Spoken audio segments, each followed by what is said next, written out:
In this video, we're going to look at a more complicated looking substitution integral, but as we go through the process, you'll see that it really isn't any messier than any other examples we've seen so far.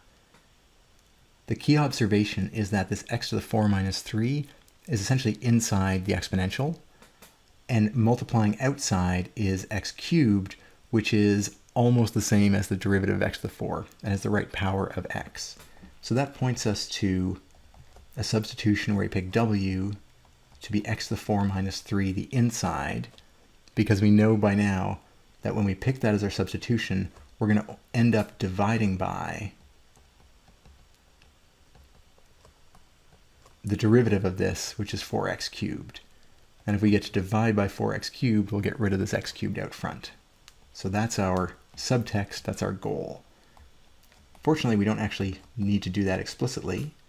We just follow the process of the substitution steps.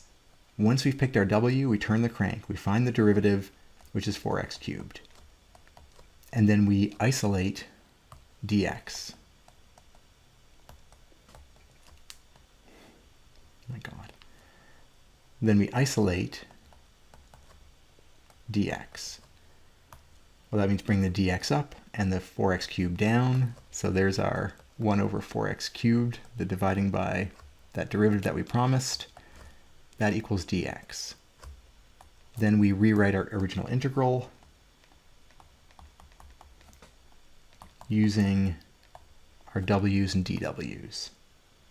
The integral of x cubed e to the x to the 4 minus 3 is going to equal.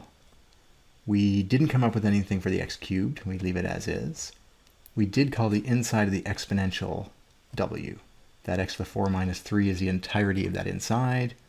And then the dx, that is the other thing that we created an equivalency for. The dx can be replaced by 1 over 4x cubed dw. Perfect. We can cancel our x cubeds, and we end up with 1 over 4 integral of e to the w dw. And this part we can simply integrate, but we just confirm that yes, this is simpler than what we started with, and it's w's, and it has no x's in it. We've completely removed all the x's, so there's no mix of variables. Those are both good, so now we can integrate. W is our variable.